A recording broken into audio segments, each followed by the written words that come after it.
Here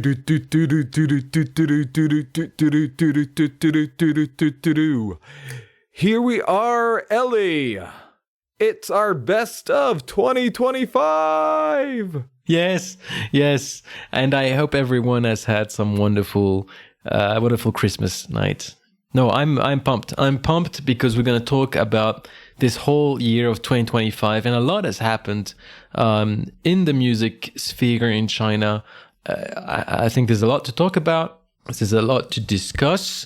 You and me might have a bit of a fight, and I'm here for it. Ready. I'm here for Bring it on. Yeah, you ready? Yeah, I kind of, I was expecting this kind of, because I feel like sometimes when I talk about these things, I'm not so much out of touch, but I sometimes I feel like I'm missing some of the picture. So please, if you want to throw punches, feel free to. Are you ready to be the Jake Paul to my Anthony Joshua? Who's that? Is that a Pokemon or something? Oh, you are out of touch. So yeah, I mean, in terms of new releases, I was pretty happy with just how much good music was coming out in 2025. I feel like by the time March came around, I had already heard plenty of contenders for, what could be my favorite albums of the year. Yeah, it's been a year where a lot of new stuff has come out, and also I feel, at least for me, that there's been new things in new genres where I wasn't expecting to hear that level of, I don't want to say quality, but lightning in a bottle energy. Yeah, I think. Yeah, it's kind of the way I put it, because sometimes it's not about top-notch production or quality, but there is this, not so much sincerity, but just this energy, this kind of just live wire energy that's coming out of a lot of these new releases and these new bands. Yeah, and I don't know what you had in mind. If you wanted to go chronologically about some of the albums, we want to talk about, because I did want to discuss a few other things as well. Not only releases. Yeah, because I think the way we have to do this, we kind of have to tie this into the broader picture here. And I think in order to do that, I do want to jump right into what I think is probably my number one release of the year. Oh boy. Which is the Riot in School LP that dropped earlier this year in spring. Punk rock Blasphemy. Yes. And I think, even though this band is not new per se, they've been around, but I do feel like they tapped into this new wave, this new generation of rock bands in China who are very emotional. And I don't want to say emo music, but even though that's another conversation we'll have, but bands who are, putting their feelings out there and are doing it in a very visceral way. Yeah, and what I really, really liked about this album is that I think the band took a bit of a gamble with it as well, because they moved away from stuff that they'd been doing before. And not entirely, but they did take some new directions. And for example, that track they have with the rapper, I can't remember his name right now, but yeah, exactly. That's a leap of faith, and you need to be confident enough in your art, in what you're doing, to go and just do it and put it out there. And it's not that easy. And be confident enough in your audience too. I think, because I do think they're tapping into what is kind of filtering through a lot of the youth right now. Yeah. Not to sound like an old man. These kids, the youth. Yeah, that's definitely an album that I think was a milestone in the year. And you mentioned emotional emo. I mean, that's something that's come up a lot throughout this year whenever we were discussing new bands or older bands that get into it. I'm thinking of Twinkle Star. But I feel like there's also another thing that we've discussed a lot is the DIY scene in Zhengzhou. And I feel there's something there going on, right? That's new, and that's been like 2025, that's kind of exploded. Yeah, I think in many ways I think we're getting so many of these incredible bands coming out of these, third, fourth tier cities. Is because first they have the space and they have the time. They don't, are not being crushed as swiftly by big city pressures like Shanghai or Beijing, but also just because like so much of these, especially these younger bands, they're feeling this, I don't know, this outside pressure, this angst that they're not really even sure how to communicate yet. It's almost as if, and I mean, I don't want to be too topical here, but like almost as if they've been born into like a place, a society that they had no say in whatsoever. And I think many of these young bands are finding music as a outlet for this kind of just passionate anger that they have. And I'm one of the things I'm wondering about is the role that specific like venues or music related organizations might have in terms of nurturing younger bands and giving them spaces, physical spaces, and the means to perform. So I know, for example, Zhengzhou 7 has been really important in that regard. Yeah, it's been there. It's been kind of a hub for a lot of the bands in that part of the country, and I do think it helps lots of new bands to see other bands who have grown up and who have been shaped by that venue in that city and realize that they are in a kind of in good company, I suppose. That like, okay, like we don't have to run off to another city, you know. If we find jobs here, we can actually keep with this here as long as we want. We don't have to like it's one less thing to worry about. I'm just thinking also about the Vox and the whole associated circle and the record label they have over there as well in Wuhan. I feel they also have a very important role in putting together events or places like Yuyingtong as well, of course, in Shanghai. Yeah. It's true. But it like, I mean, we see how much they're doing, but like, we also have to acknowledge the fact that like these places are struggling to find audiences at the same time. Like when I said like a couple months ago that like I thought Wuhan had one of the best scenes in the country, I got a lot of talk back from people from Wuhan going like, no, there's nothing happening here.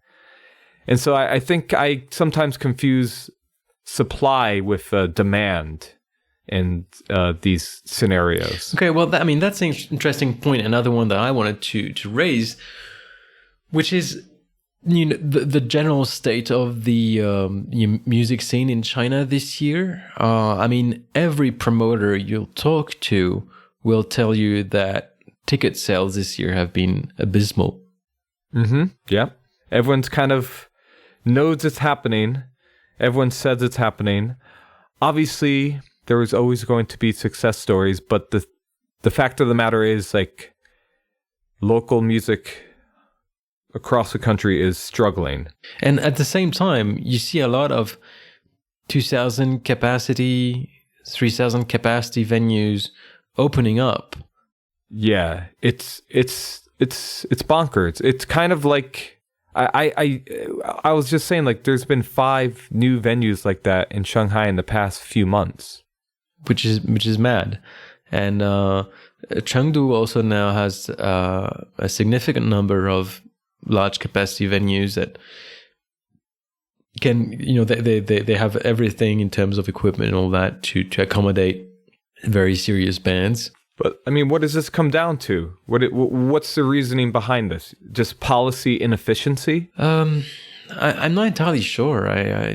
Because I know that a lot of the companies are behind the opening of those venues are not necessarily related to the music industry. For example, one of the newer venues in Chengdu is called Xizun. The investor is some, I think, I don't know, a company in Qingdao or somewhere in the northeast of China, and they have no connection to music. Just at some point somewhere, someone at the top thought that the music industry is a good business, and put money in there. Yeah. And without necessarily thinking that, well, actually Chengdu already has a pretty big number of venues. The competition over there is very high. It's not that easy to. It's like a bar. I mean, a lot of people think, I like to drink. I like to hang out with friends. I can open a bar. I mean, it's a business, and it's especially now when a lot of people in China don't have that much disposable income. One of the first things that people stop spending on is entertainment, like concerts. Yeah, it's... But, we have to look at the positive side of this, and I do sense there is going to be kind of the pendulum swing in the other way in the next year, perhaps. A kind of scaling down or a resort back to smaller venues that actually can sustain longer instead of focusing on short-term profits. Yeah, and that's actually another point that I want to raise, which is one thing that I really enjoyed seeing this year was an article published by 1724, which is a Beijing-based record label. They're mostly focused on post-rock, but they also have some experimental releases. And they put out an article. I think they updated it later on. Maybe it was around... Do you know what I'm talking about? Yeah. The kind of the venue... the kind of breakdown of a lot of the venues across the country. Yeah, so they put together an article on WeChat, which is most commonly used platform in China. It's basically a list that has venues that they can vet for, that smaller bands can go to and perform, and they give like the contacts based on city. And which is an incredibly good tool to have for an emerging band. That kind of information was basically you'd have to know someone who might know someone, and if you're trying to build a tour for your band, if you don't have like a manager behind you, someone that's experienced enough, or a record label backing you, putting together a tour. You might be able to find some venues, but you wouldn't know which ones were solid or not. It makes everything a lot more complicated. But with this list that they put together and that they've been updating, this information is available to everyone. So really big kudos to 1724 for doing that. And I think that's part of the things that, okay, like a DIY band, just starting off, they have the option now that like it's not just a dream where you just don't have to just play for your, small city venue, and just stay there. The information is there, it's available, and you can just go and contact those venues and build your own tour in a way that's a lot safer.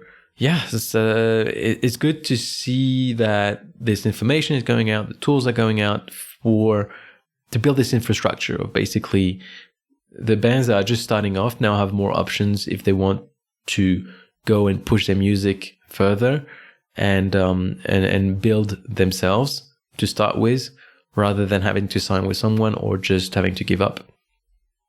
So so big kudos to 1724 for putting that resource out there, and I feel that shows that the DIY or the emerging scene is structuring better. So it gives also more opportunities to, like, for artists that are from maybe smaller places to go out and tour and do things, with their music. Yeah, I mean, I think that's why we see so many younger bands kind of just taking advantage of this, because they have the tools, they have the resources, and even if, I mean, I mean, like, one of my favorite bands this year, the Beneficial Society, they essentially just started. I knew you were going to mention them.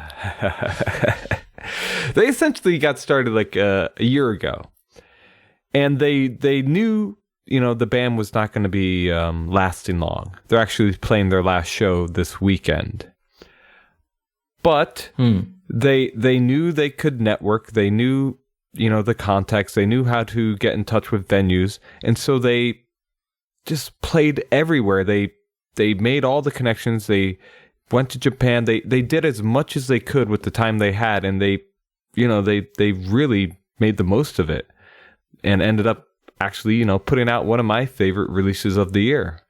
Yeah, so I was going to just bounce back. I think what we're seeing is that the glass ceiling that existed before is lifting up.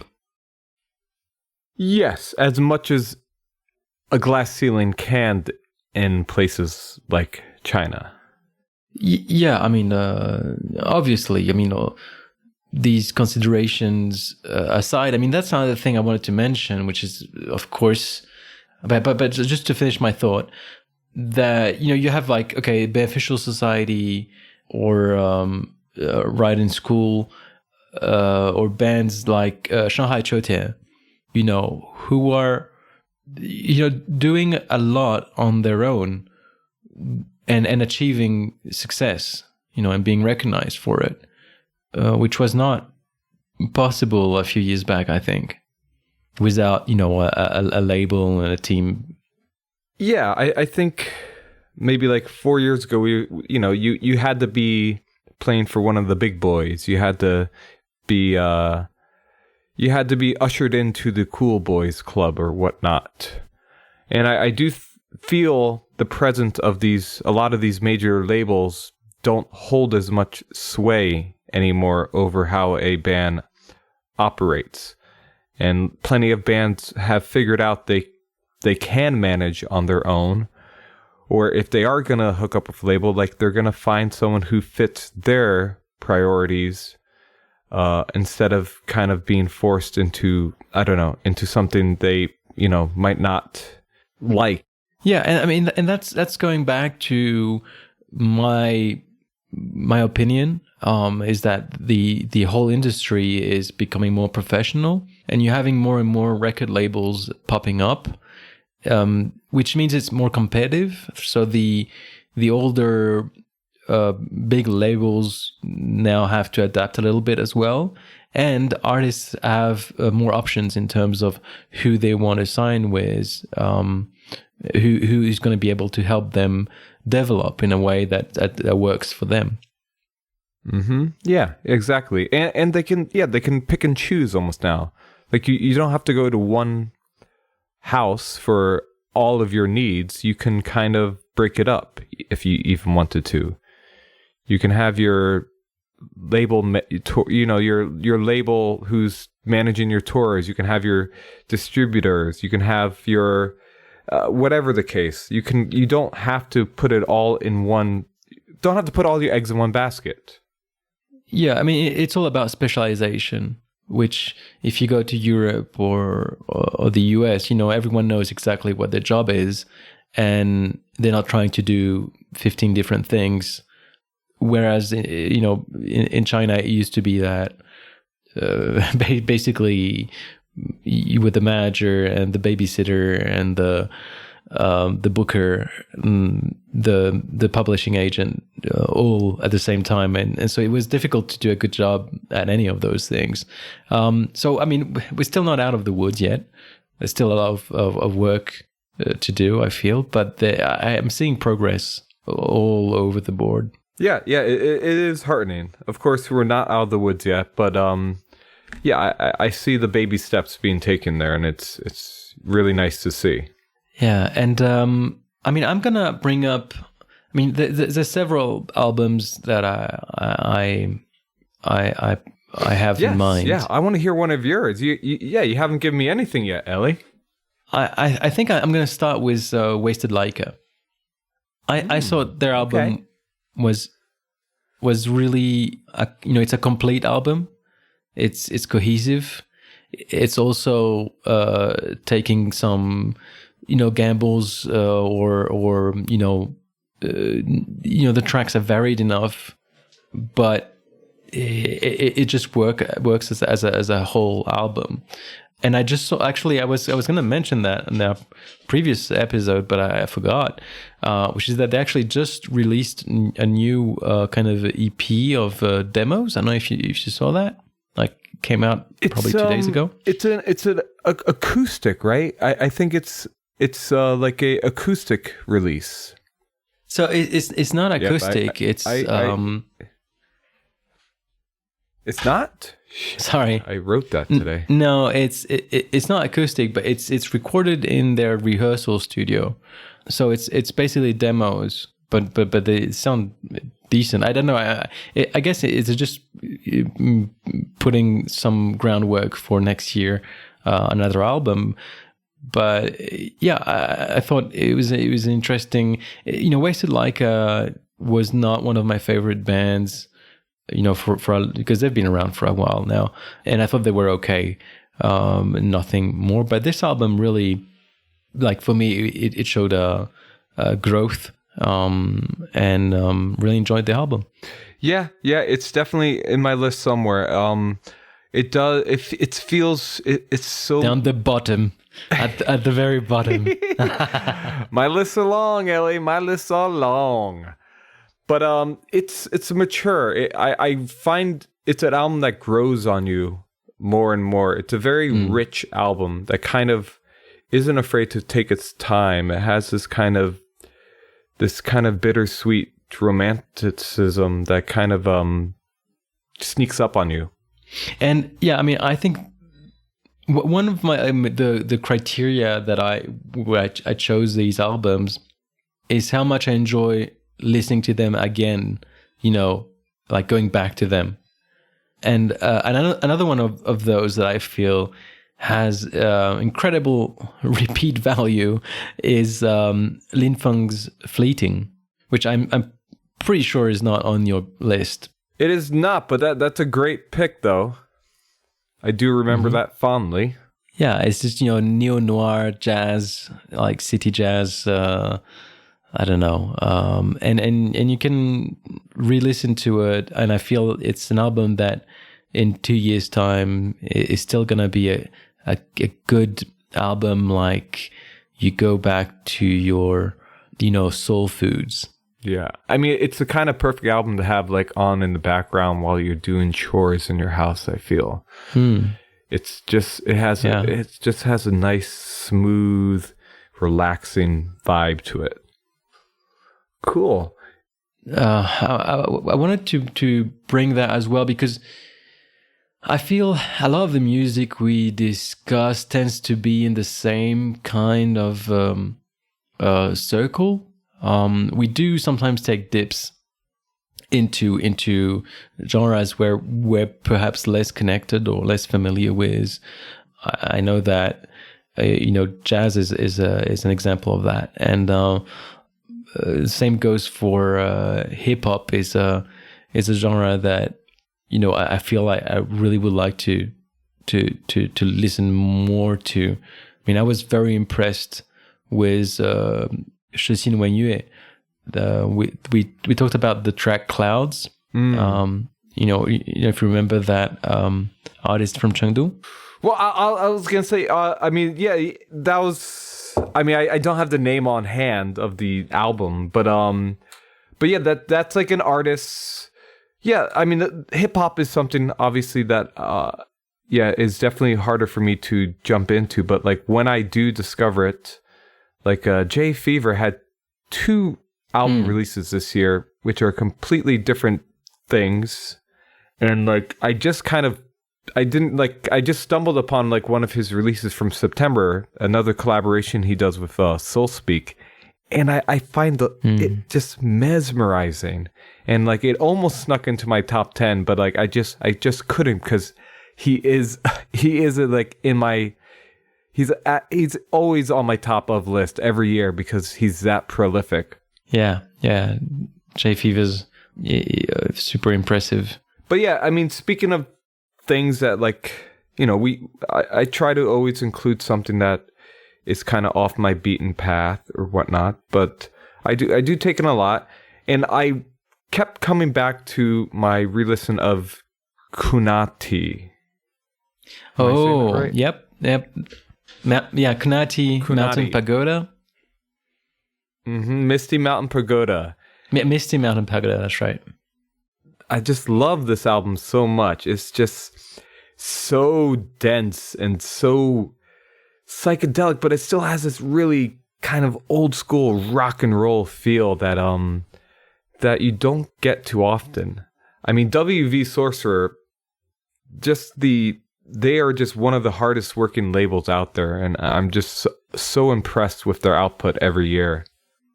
Yeah, there was another track just recently that we ended up, I think we ended up not mentioning it, but it was in our list, and we don't get to talk about all the tracks all the time, but they just put out a lot of great music. You know, and this is why I also like seeing labels do now. It's like they put out lots of stuff from artists and bands, you know, not based in China.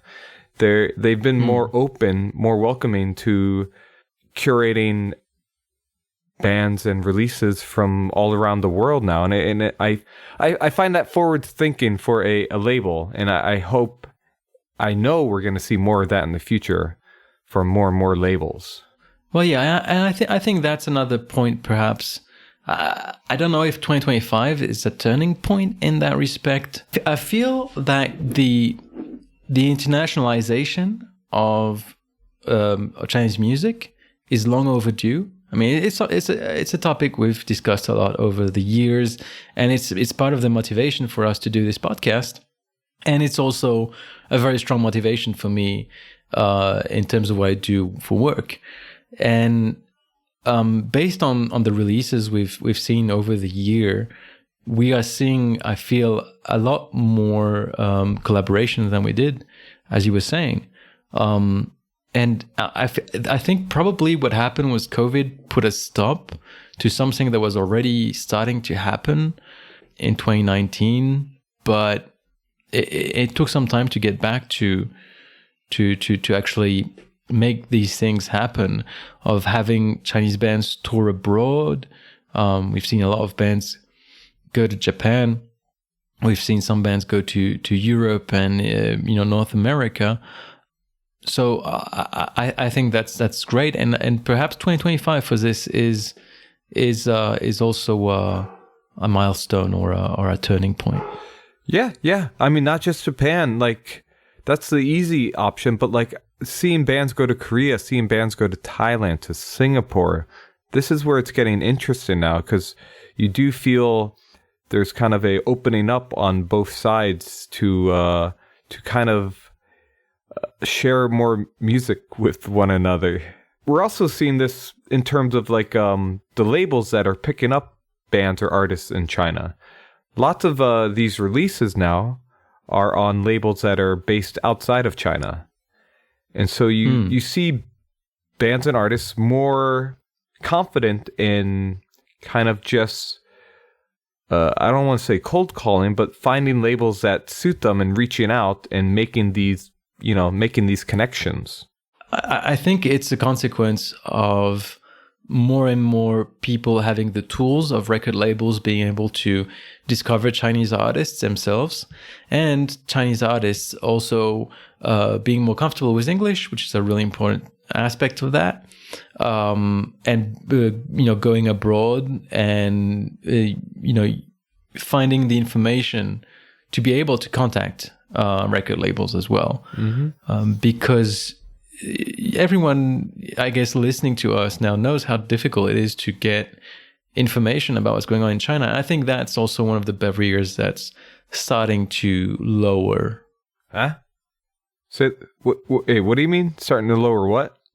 It's one of the barriers that's starting to get lower. Okay. Barriers. Okay. Yeah. And I mean, I do want to give a kind of a, shout out to, like, I think Bandcamp has been a huge component of all of this in terms of finding niche labels to put out your work.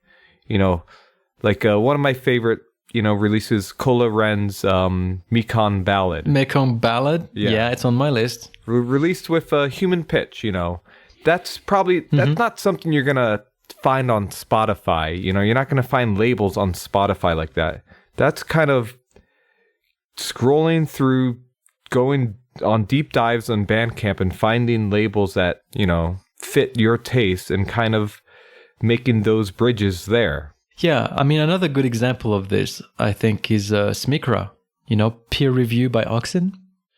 Well, exactly. That's essentially like, a Chinese band who's basically catching like wildfire on Bandcamp and being discovered on Bandcamp by people all around the world, and the hype train around it just grows and grows. And now everyone in the metal scene around the world is basically following this artist based here in China just because of this Bandcamp page and the ridiculously awesome music he's putting out on it.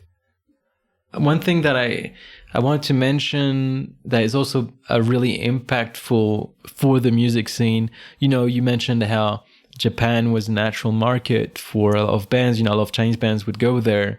It makes sense. I mean, a lot of record labels in China have also invested over the past couple of years in trying to build things in Japan for their artists, and that's come to a complete stop. Yep, dead in the water.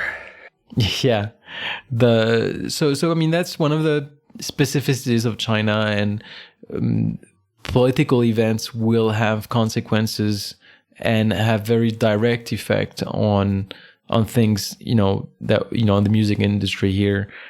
And so I think Forrest was telling us that there were over 12 concerts in China, in Shanghai, that got canceled because of this. I've got some other friends in the industry which have, carefully laid plans over, several years of investing in that direction, which now have to rethink completely their strategy for the future. I know, Hex and Sparkle was supposed to go to an event in Japan in April. That's not going to happen.